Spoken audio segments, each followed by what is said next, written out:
Shapiro pretty happy. He's the editor-in-chief of the Daily Wire, syndicated columnist and host of the Ben Shapiro Show. Ben, what are your thoughts? When did you hear that he was going to do this? Oh, I had heard actually sort of off the radar last week, and I'd kept it under wraps. I was pretty excited about that. It's obviously an act of not only political bravery, but moral courage to move the embassy, but just to recognize Jerusalem as Israel's capital. The absurdity of the U.S. policy suggesting that Jerusalem was not Israel's capital has resulted in idiocies like the fact that my niece, who was born in Jerusalem, it says on her passport Jerusalem, and then it doesn't say which country she's from.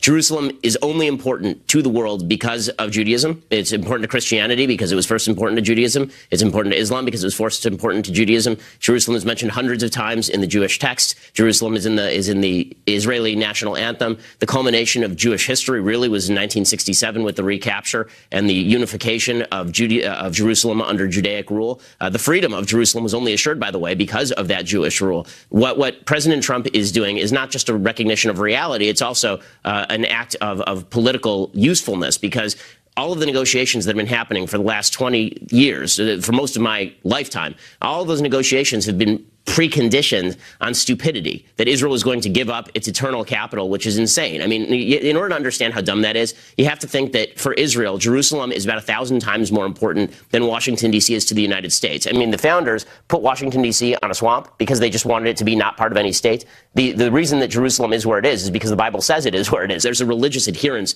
to Jerusalem that doesn't exist for normal capitals around the world. And for President Trump to recognize that this isn't going anywhere, that the freedom of Israel is just inherently connected with the freedom of Jerusalem, and that any negotiations that are to take place are going to have to be done by the Israelis themselves, and the Israelis are going to have to make decisions about what to do with their capital. Well, it's a ground shift, and it's a recognition of a reality that's necessary in order for real peace to be achieved in the region, not based on false stupidities that have been promulgated for the last couple of decades. So they have 6 months to actually do it. They have a 6-month waiver to actually do it. Monday was the deadline to actually make the announcement. So today, we're going to get it today officially at 1 o'clock. But it will remain a divided city. That won't change. Does that bother you?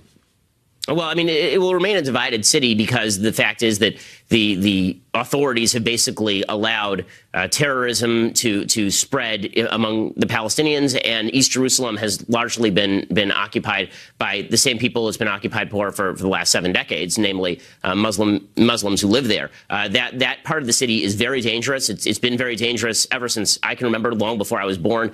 The fact is that when I visited Israel for the first time when I was 16 years old, Israeli soldiers had to guard us as we came out of the tunnels under the Western Wall into East Jerusalem, which, again, the capital of Israel.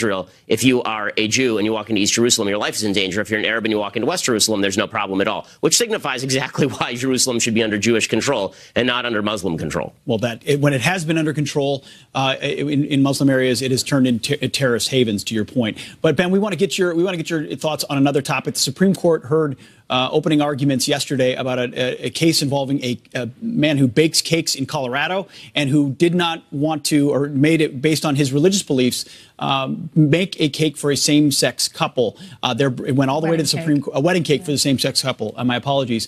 Your take on the implications of this case, which will be heard now. This case really isn't even about freedom of religion. It really is just about freedom of speech and freedom of association. So in this particular case, the baker not only was willing to make a cake for the same-sex couple, he was willing to make a cake for the wedding. He just wasn't willing to decorate it with pro-same-sex marriages. He also won't decorate cakes for divorce cases. He won't decorate cakes for Halloween, for example. This has nothing to do with religion. The question is, in your business, are you allowed to decide how you wish to use your skills and for which events you wish to use your skills? The question that I would ask to everyone on the left who opposes this baker, I mean, this is really an act of tremendous government tyranny. What I would ask people on the left is, let's say that you are a Barack Obama acolyte, you love the guy, and you write speeches for him. Let's say you're a speechwriter for President Obama. Can I walk into your business tomorrow and say, I now need you to write speeches for President Trump? And it doesn't matter if you don't like President Trump. The fact is, I have an equal access to your services, and you should be able to use your artistry for President Trump. Otherwise, you're discriminating. If you don't like that idea, you shouldn't like the idea of forcing a religious baker to violate his religious principles and violate his free speech in order to please you. All right. Ben Shapiro.